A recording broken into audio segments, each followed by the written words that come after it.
Hi hello welcome to post 360. నేను మీ మురళీ రాపల్లి. ఇప్పుడే అందిన వార్త, ధర్మేంద్ర ప్రధాన్ ఎవరైతే మన యూనియన్ ఎడ్యుకేషన్ మినిస్టర్గా ఉన్నారో ఆయన రాజీనామా చేసినట్టుగా వార్తలు వస్తున్నాయి. ఏదైతే ఈ నీట్ ఎగ్జామ్ పేపర్ లీక్ విషయంలో వివాదాస్పదంగా మరి సిజేపీ కాక్రోచ్ జనతా పార్టీ ఒక నిరసనలు ఎప్పుడైతే స్టార్ట్ చేసిందో అప్పటి నుంచి ధర్మేంద్ర ప్రధాన్ రిజైన్ చేయాలని ఒకే ఒక నినాదంతో ముందుకు వెళ్తున్నారు విద్యార్థులంతా. అదే క్రమంలో ఇప్పుడు ధర్మేంద్ర ప్రధాన్ కథ 30 రోజులుగా హంగర్ స్ట్రైక్లో ఉన్నటువంటి సోనమ్ వాంగ్చుక్కి నిమ్మరసం ఇచ్చి మొన్న ఇద్దరు కేంద్ర మంత్రులు వెళ్ళి అతన్ని రిక్వెస్ట్ చేయడంతో ఆయన కూడా హంగర్ స్ట్రైక్ నుంచి బయటికి రావడం జరిగింది.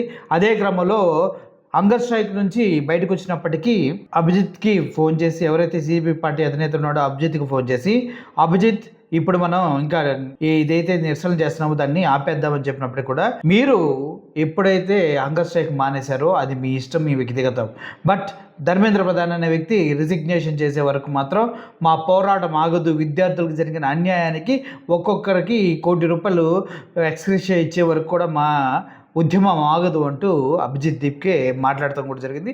అయితే ఈ వీకెండ్ శని ఆదివారాల్లో చాలామంది పబ్లిక్ ఇక్కడ ఢిల్లీ వెళ్ళడానికి ప్రయత్నిస్తున్నట్టు ఇంటెలిజెన్స్ వర్గాల సమాచారం ఉంది. సో ఈ 2 రోజులు కనుక విద్యార్థులు ఢిల్లీ చేరుకుంటే రాబోయే వారం రోజులు కూడా దారుణమైన పరిస్థితులు ఢిల్లీలో ఉంటాయనేసి చాలామంది రాజకీయ నాయకులకి స్పష్టమైంది. అదేవిధంగా ఇంటెలిజెన్స్ ఇచ్చే నివేదికలు కూడా మోడీ గారికి స్పష్టం చేసింది ఏంటంటే, ఇంతకన్నా లాగితే సిజేపీ పార్టీ అనేది దేశాన్ని శాసిస్తే స్థాయికి వెళ్తుంది, కాబట్టి మీరు ఇక్కడతో దీన్ని ఆపేయాలనే ఉచిత సలహాలు కూడా ఇచ్చినట్టు తెలుస్తుంది. అదే క్రమంలో ఇప్పుడు ధర్మేంద్ర ప్రధాన్ ఈరోజు రిజైన్ చేశారు. కీలకమైన పరిణామం ఇది. ఎంత వద్దనుకున్నా తన కూతురికి మెసేజ్లు పెట్టారు. చాలామంది ధర్మేంద్ర ప్రధాన్కి పర్సనల్గా చెప్పారు. ధర్మేంద్ర ప్రధాన్ పైన కార్టూన్లు వేశారు. ధర్మేంద్ర ప్రధాన్ని రిజైన్ చేయాలంటూ, రాజీనామా చేయాలంటూ చెప్తూ ఉన్న తరుణంలో నిన్న సిజేపీ పార్టీ స్పోక్స్ పర్సన్స్ వెళ్ళి బీజేపీ వారితో మాట్లాడటం జరిగింది. మాట్లాడిన తర్వాత ఈరోజు నిర్ణయం చెప్తాము అనేసి స్పష్టం చేయడం జరిగింది. సో ధర్మేంద్ర ప్రధాన్తో వాళ్ళు స్పష్టంగా మాట్లాడిన తర్వాత ఈ నిర్ణయం అనేది ధర్మేంద్ర ప్రధాన్ తీసుకున్నట్టుగా అర్థమవుతుంది. ముఖ్యంగా ధర్మేంద్ర ప్రధాన్ గత 10 రోజులుగా జరుగుతున్న పరిణామాలు, ఏదైతే విద్యార్థులను కొడతాం కానీ, విద్యార్థుల్ని హింసించడం కానీ, కోర్టులో చీఫ్ జస్టిస్ సూర్యకాంత్ ఆయన ఇష్టం వచ్చినట్టుగా మాట్లాడటం కానీ, ఇవన్నీ చాలా బాధ కలిగించాయి. దాంతోపాటు కాంగ్రెస్ వాళ్ళు కూడా ఉద్యమించి చాలా గట్టిగా పోరాడుతూ ఉన్నారు. ఇవన్నీ నన్ను బాధించాయి. విద్యార్థులు అన్నీ వదిలేసి న్యాయం కోసం రోడ్లెక్కి జంతర్ మంతర్లో తిండి తిప్పలు లేకుండా, కనీసం సెల్ ఫోన్ సిగ్నల్స్ లేకుండా, ఏమీ లేకుండా వాళ్ళు ఇబ్బందులు పడుతూ ఉన్నారు. పోలీసులేమో వాళ్ళని విచక్షణ రహితంగా కొడుతూ ఉన్నారు. ఇవన్నీ నాకు గత 10 రోజులుగా నన్ను చాలా చాలా చాలా బాధ పెట్టాయి. ఆ బాధల్లో నుంచి నేను గ్యారంటీగా బయటకు రావడం కోసమే ఈ నిర్ణయం తీసుకుంటున్నాను. నేను ఎప్పుడూ కూడా భేషాలుగా పోలేదు, ఎప్పుడు కూడా గర్వంగా ఫీల్ అవ్వలేదు. గత 10 రోజులుగా కొనసాగుతున్న పరిణామాలు నన్ను చాలా బాధించాయి. నేను వ్యక్తిగత భేషాలకు పోవడం లేదు. నీట్ అక్రమాలు వెలుగులోకి రాగానే సిబిఐ విచారణకు ఆదేశించాను.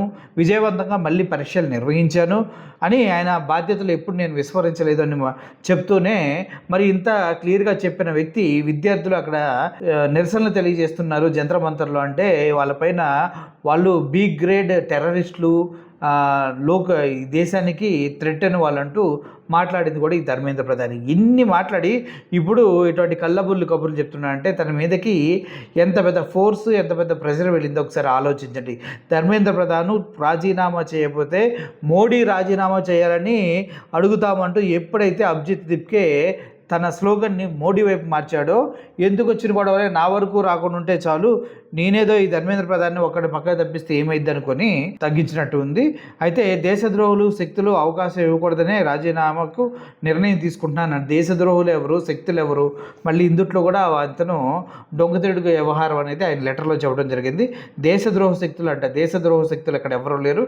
అండ్ రీసెంట్గా చాలామంది బత్తాయిలు, మన ఆంధ్రాలో ఉన్నటువంటి కొంత బత్తాయిలు, ఎవరైతే రాములమ్మ కానీ, మోనికా సుంకరా కానీ, ఆ ప్రియా చౌదరి కానీ, ఇంకా మాధవీలత అది ఫెయిల్యూర్ ఆర్టిస్ట్ కానీ, వీళ్ళందరూ కూడా సిజేపీ పార్టీ వాళ్ళంతా ఫండింగ్తో నడుస్తున్నారని మొన్నటి వరకు సొల్లు కబుర్లు చాలా చెప్పారు. కానీ ఈరోజు మనకు అర్థమైంది ఏంటి, అది ఫండింగ్తో నడవట్లేదురా పిచ్చోళ్ళారా అంటూ ఎవరైతే బీజేపీ కేంద్ర ప్రభుత్వం క్లియర్గా చెప్పింది, నా దగ్గర ఎటువంటి ఆధారాలు లేవు, సిజేపీ అంటే కాక్రోచ్ జనతా పార్టీ అనేది ఫండింగ్తో నడుస్తుంది అనేసి ఆయన మాట్లాడిన మాటలు ఒకసారి మీకు కూడా వినిపిస్తా చూడండి. ही ऑल्सो मधु आपने कहा बात आपने उठाई कि फॉरेन फंडिंग वगैरह की बात जो आपने कही, जो प्रदर्शन चल रहा है, तो मैं ये कहना चाहूँगा कि मेरे पास इस मसले पर किसी प्रकार का कोई इन्फॉर्मेशन आपसे साझा करने के लिए नहीं है.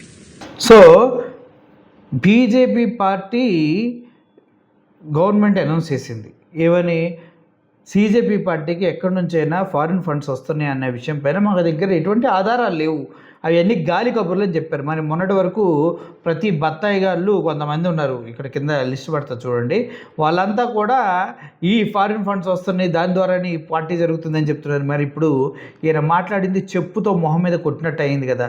అదేవిధంగా ఎప్పుడైతే సోనం వాంగ్చుక్ హంగర్ స్ట్రైక్కి వెళ్ళాడో ఆయన పైన చైనా ఏజెంట్ అని అదని ఇదని పాకిస్తాన్ వెళ్ళాడని యుద్ధం అని అదని మా రాములకి అయితే పిచ్చగా వాగింది పిచ్చ కుక్కలాగా. ఇప్పుడు వాళ్ళకి ఫండ్స్ వస్తున్నాయి కదా అని కూడా ఒక గాడిద కంఠంతో వాగుతూనే ఉంది. మరి ఇప్పుడు ఏంటి, ఈయన చెప్పాడు సోనం వాంగ్చుక్ నేషనల్ థ్రెట్ అన్నారు, అదన్నారు ఇదన్నారు, చైనా ఏజెంట్ అన్నారు. మరి ఆయన దగ్గరికి వెళ్ళి కాళ్ళు గడ్డలు పట్టుకొని నిమ్మరసం తప్పించారు. ఇప్పుడేమో విద్యార్థులకు సపోర్ట్గా ఉంటూ విద్యార్థుల కోసం డైరెక్ట్గా ధర్మేంద్ర ప్రధాన్ యూనియన్ ఎడ్యుకేషన్ మినిస్టర్నే మార్చేశారు. మొత్తానికి ఇక్కడ జరుగుతున్న పరిణామాలు మీరు స్పష్టంగా గమనించినట్లయితే దేశంలో యువశక్తి ఉంది, ఏదన్నా తప్పు చేస్తే తొక్క తీస్తారనే ఒక భయాన్ని అయితే సిజేపీ పార్టీ అనేది క్రియేట్ చేసిన దాంట్లో ఎటువంటి సందేహం లేదు. ఇక్కడ ఎవరు దేశద్రోహులు లేరు. దేశద్రోహులు ఎవడన్నా ఉన్నారంటే పేపర్ లీక్ చేసి గతంలాగే ఎన్నోసార్లు పేపర్ లీక్ చేసి దాని మీద వచ్చిన డబ్బులతో జలహసాలు విలసాలు చేసిన సోకాళ్ళు చెత్తనా కొడుకులు తప్పించి ఇంకెవ్వడో ఇక్కడ లేరు. అందుకే అటువంటి వాళ్ళంతా కూడా పార్టీ నుంచి వాళ్ళ అధికారాల నుంచి తొలగిస్తూ వెళ్ళిపోతూ ఉన్నారు. సో ఇప్పుడు ఓవరాల్గా అర్థమైంది ఏంటి, సిజేపీ పార్టీకి ఎటువంటి విదేశీయుల నుంచి ఫండింగ్ రాలేదు. అండ్ నెంబర్ 2, ఏదైతే హోగాళ్ళ బత్తాయిలు గత నెల రోజుల నుంచి తోక దిగిన కుక్కల్లా అరుస్తున్నారో వాళ్ళందరికీ ధర్మేంద్ర ప్రధాన్ రిజైన్ చేయటం ఒకటి, సోనం వాంగ్చుక్ దగ్గరికి వెళ్ళి నేషనల్ పార్టీకి సంబంధించినటువంటి కేంద్ర మంత్రులు వెళ్ళి ఆయన్ని కాళ్ళు గడ్డాలు పట్టుకొని నిమ్మరసం తాగించడం పాపం వీళ్ళకి ఏదో కట్ చేసినట్టు అయిపోయింది. సో ఓవరాల్గా ధర్మేంద్ర ప్రధాన్ని రిజైన్ చేయడం అనేది కరెక్ట్. ఇకపైన ఎవడు తప్పు చేసినా వాడు రిజైన్ చేయక తప్పదనేది ప్రస్తుతం అందుతున్నటువంటి వార్త. ఇకపైన సిజేపీ పార్టీ ఏది చేసినా చంద్రబాబు నాయుడుకి కూడా గడగడ వణుకుతుంది. నాకు తెలిసి ఇక సిజేపీ పార్టీ ఈ విషయాన్ని గర్వంగా సెలబ్రేట్ చేసుకుంటూ మణిపూర్ వైపు వెళ్తే బాగుంటుంది. మణిపూర్లో గత 3 సంవత్సరాలుగా జరుగుతున్నటువంటి మహారాణ కాండ పైన దృష్టి పెడితే ప్రజలకు ఎంతో కొంత ఉపయోగపడిందని నా ఉద్దేశం. Thank you for watching this video. మొత్తానికి ధర్మేంద్ర ప్రధాన్ రిజైన్ చేయడం జరిగింది. ఈ విషయాన్ని ఫోన్ ద్వారా మోడీ గవర్నమెంట్ ఎవరైతే దీప్కేకి చెప్పడం జరిగిందంట. అర్థమైందిగా. Thank you for watching this video. It's a very good news for new beginning of youth and it's very good for the nation. మనం కూడా ఈ సిజేపీ పార్టీకి మొదటి నుంచి మద్దతుగానే ఉన్నాం, చాలా గర్వంగా ఉంది. మనం కూడా ఎంతో కొంత ఈ ప్రొటెస్ట్లో పార్టిసిపేట్ చేసినందుకు, బత్తాయిలందరినీ కింద నుంచి పైదాకా దుమ్ము దులిపి ఆరేసినందుకు మీరు కూడా చాలా బాగా సపోర్ట్ చేశారు. Thank you everyone for supporting us. Murali signing off. Thank you so much.